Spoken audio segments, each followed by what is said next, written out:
Damien, bonjour. Bonjour. Tu étais speaker. C'est ça, j'étais speaker. Donc tu as speaké et tu as speaké de quoi? J'ai parlé de Swift. C'est quoi Swift? Nouveau langage introduit par Apple en juin. En juin, ils ont introduit un nouveau langage qui s'appelle du coup Swift, grosse découverte pour le reste du monde, qui est à destination des développeurs d'applications natives Mac et iOS, donc iPhone et iPad. Donc, si je développe une application, je vais la retrouver sur mon Mac, sur ma tablette et le smartphone. C'est ça, c'est ça. C'est un langage qui te permet en tout cas de développer des applications pour ton smartphone et pour ton Mac. Voilà, donc c'est un nouveau langage avec des nouveaux concepts assez modernes. Ils n'ont pas piqué ça à un mec qui s'appelait Adobe, qui avait un truc R qui permettait de faire des choses comme ça déjà à l'époque. Le mec polémique, tu vois. Non, c'est pas la même chose. Non, c'est pas la même chose. C'est un langage qui vise, je pense, à terme à remplacer Objective-C. C'est un langage pour des apps natives et qui est fait pour l'instant et développé en interne par Apple. Donc il n'y a pas pour l'instant une vocation à être open source et qu'il y a peut-être une vocation demain à l'être, on ne sait pas encore. Mais non, c'est pas la même chose qu'Adobe hier. Et donc là, tu étais dans la track technique, je suppose. J'étais dans la track technique, c'est ça. On s'est dit que c'était des gros mots qu'il fallait dire qu'à des développeurs.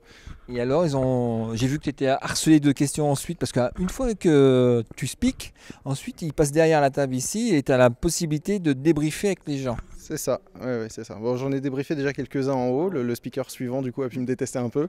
Et j'ai emmené ensuite le reste des questions avec moi ici. Ouais. Tout à fait. Et donc, c'était quoi les questions? Deux types de questions. Il y avait des questions de la part de certains qui s'étaient déjà mis au langage. Donc, c'était plutôt syntaxe, comment est-ce que ça marche, j'ai pas bien compris, est-ce que vous pouvez me réexpliquer, etc. Du coup, si c'est sorti en juin, il n'y a pas de tuto, il n'y a pas de trucs en repris? Si. Il y a de la doc, il y a un blog tenu par Apple là-dessus. Fait assez rare, ça n'est jamais arrivé de l'histoire. Il y a 2 bouquins là-dessus, publiés par Apple aussi gratuitement, et puis il y a pas mal de docs.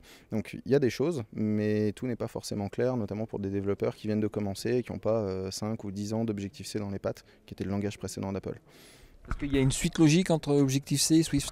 Il y a une suite logique, ouais, on peut le dire. En tout cas, il y a une façon d'être à l'aise. Ouais, voilà, une logique de développement, il y a une façon d'être à l'aise avec tout ce qui va être concept en fait, et malgré ça, ben voilà, il y a encore des questions, c'est assez jeune, il y a des concepts qui évoluent aussi, mois après mois, c'est quelque chose qui évolue rapidement, donc ça amène quelques questions techniques, et puis il y avait des questions plus orientées business, projet, est-ce que je dois vraiment partir sur du Swift aujourd'hui, qu'est-ce que ça va donner Swift dans 1 an, bon, ça j'avais pas ma boule de cristal malheureusement, j'ai essayé de la porter mais ça marchait pas, et puis voilà, des projets qui étaient en cours, un petit peu techniques, où ils se posaient la question de l'opportunité de Swift pour toute la partie visuelle.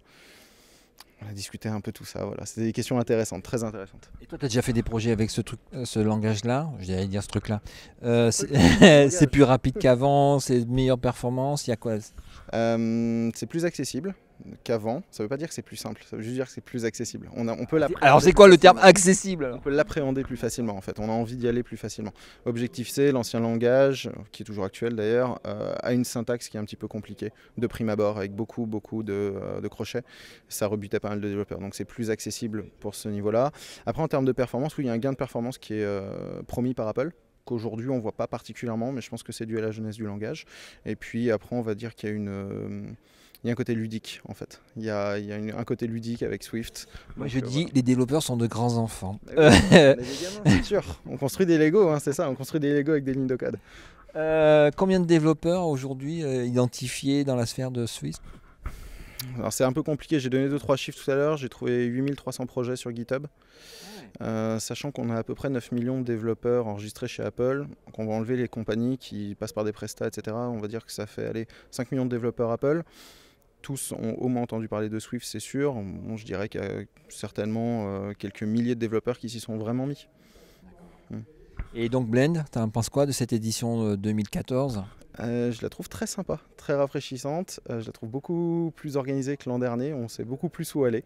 Non, c'est vraiment. Non, l'an dernier c'était sympa, mais là c'est beaucoup plus simple pour moi de retrouver les salles. Je sais peut-être dû au lieu sur plusieurs étages. Ça c'est vraiment bien.